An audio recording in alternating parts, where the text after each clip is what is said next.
Buen día, ¿cómo les va? Saludos. ¿Se levantaron temprano a ver a los Pumas? Chistecito. El jueves, créase o no, se cumple el primer año de gobierno. Y como todos los aniversarios redondos, invita al balance, ¿no es así? Siempre, de todos modos, y siempre lo hemos dicho, siempre debería suceder que este tipo de reflexiones involucre también a la oposición y al conjunto de actores sociales que son determinantes o influyentes en el andar del país, porque de lo contrario, antes que honestidad, hay parcialidad analítica. Y desde ya no existe prácticamente un solo parámetro de evaluación que no deba estar regido por la pandemia. Tener presente semejante aspecto es de una elementalidad pavorosa, pero no es menos alarmante la cantidad o calidad de gente capaz de despreciar este marco, el pandémico, como si se tratara de haber vivido un año político juzgable con los mismos requisitos de uno normal.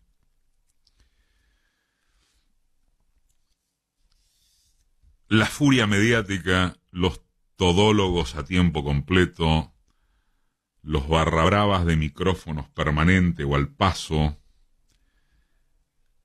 los instigadores anticuarentena, los chimenteros profesionales puestos en rol de analistas profundos, la falta de mínimo rigor comunicacional, todo ese paquete juzgó como si hubiese sido un año como cualquiera. Habrá quien diga, y está bien, nada nuevo bajo el sol. Está bien, pero no sirve de consuelo. Sí, en todo caso, para estimular lo imprescindible del pensamiento crítico y de mensurar datos duros, los datos duros. Un enorme ejemplo de estas horas son los índices de pobreza e indigencia difundidos por el órgano de la Universidad Católica Argentina que se dedica a observar la deuda social. Se llama así incluso. Según la UCA, la población bajo línea de pobreza aumentó en forma dramática, medida estructuralmente a través de 3 o más carencias, no solo por nivel de ingresos, entre julio y octubre de 2019 y 2020.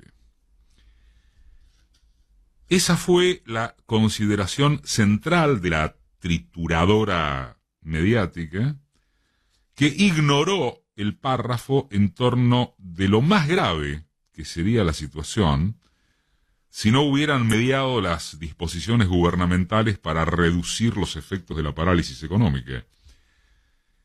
El 55,5% de los argentinos recibe ayuda estatal, contra poco más del 40% que era asistido en 2019. En números redondos, el cálculo da que sin asistencia del Estado habría más de un 53% de pobres en lugar del 44% observado. Y la indigencia no sería del 10%, sino cercana a un porcentual de 30%.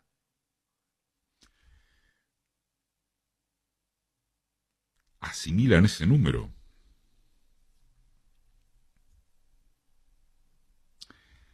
Análogo a esa lectura ignorada por la inmensa mayoría de los medios, la cifra de muertos evitados gracias a las medidas de readecuación sanitaria, tomadas desde un primer momento, nunca fueron ni serán noticia.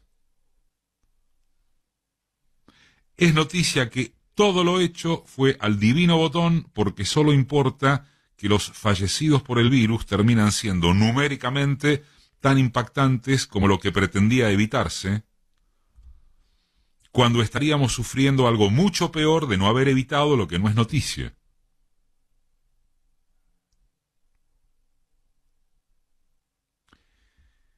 Salvo que algunas o todas las vacunas previstas den resultado favorable inmediato, se verá qué ocurre si nos toca el rebrote que padece Europa, pero nada quitará, y esto uno lo incluiría o lo situaría a la cabeza de un balance, que hay que sacarse el sombrero frente a cómo resistió y resiste nuestro sistema de salud un embate inédito, demoledor, en este país que queda en el culo de ese mundo al que no sabemos integrarnos por obra del pérfido populismo. Son meros recordatorios para tener en cuenta, y nadie intelectualmente honorable los dejaría de soslayo en esta instancia de balance a un año de gobierno. Nos parece que es de ahí para abajo que deben sacarse las cuentas principales de cómo nos fue en este año horripilante, valga la figura.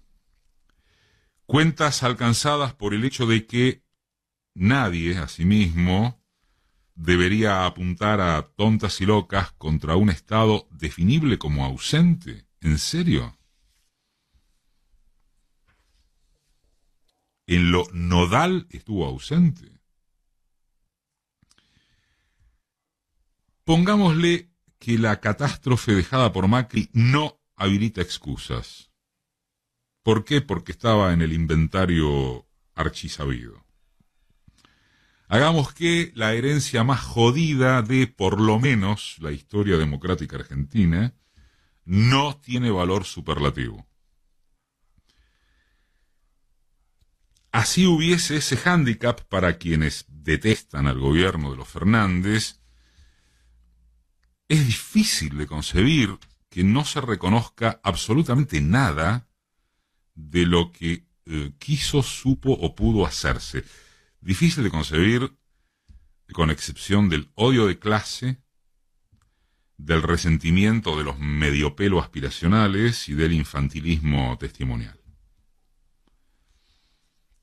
Y aquí serviría detenerse en el siguiente desafío, facilongo.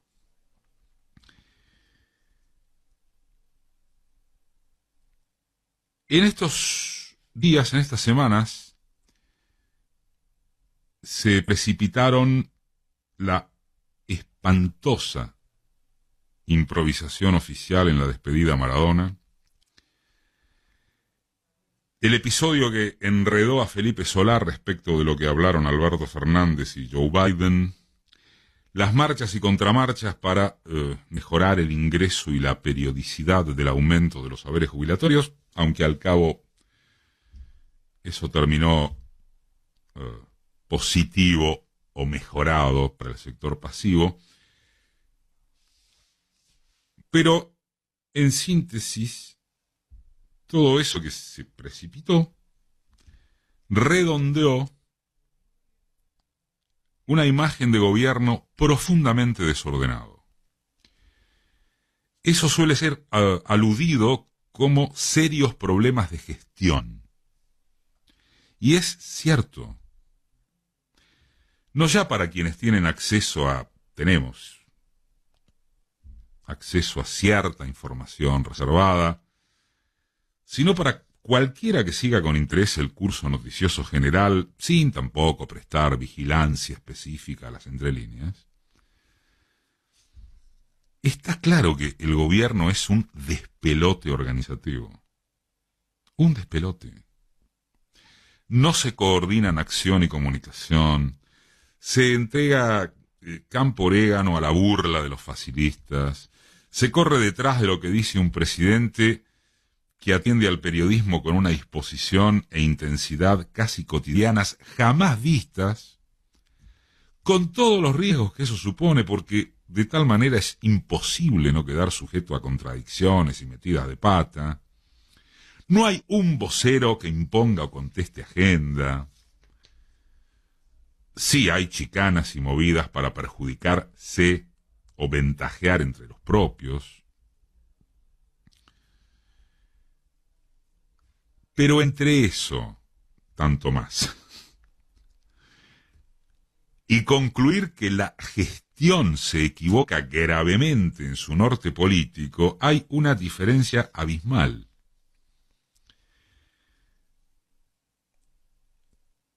Entonces, ¿de qué errores se habla cuando se citan las fallas de gestión? Es decir, ¿cómo se caracteriza gestión? ¿Solo desde su sentido burocrático? ¿O a partir del cumplimiento eficaz con sus más y sus menos de las expectativas básicas?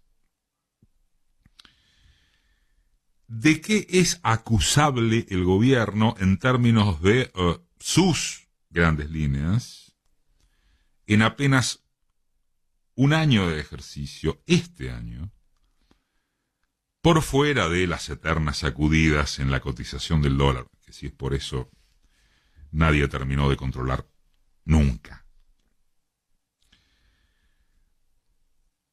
En medio de soportar la pandemia, de bancarla, intervino con las armas disponibles para morigerar el drama social y contener estallidos. Cerró con los bonistas contra todo pronóstico de los manosanta del establishment. Va hacia una negociación con el fondo en la que hay dos lados del mostrador.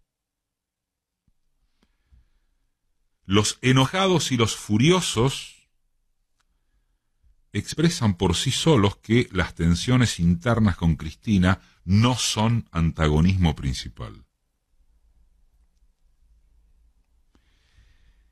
¿Y qué apotó la oposición en todas sus formas? Que no fuese remitirse a la impureza moral, ideológica u operativa de este frente gobernante, a veces caótico, a veces impreciso, a veces timorato, pero en ningún caso peor que aquello a lo que se le pudo ganar en las urnas. ¿Qué aportó?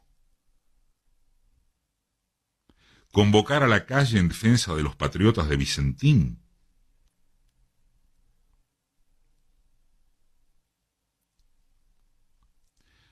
¿O en nombre de una república impoluta que sus añorados cruzaron de mesas judiciales, redes de espionaje, supremos cortesanos que intentaron colar por la ventana, testigos truchos, servicios de inteligencia a disposición periodística?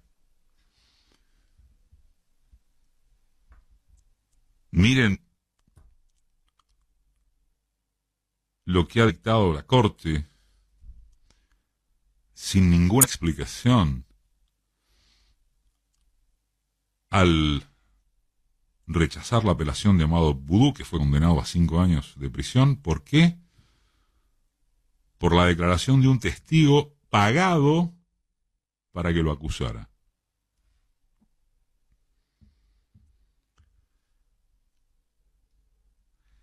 ¿En serio esa cofradía aporta la advertencia sobre una justicia calamitosa, que se avanza con un ajuste antipopular y que el lugar más rico del país es una víctima presupuestaria? ¿En serio?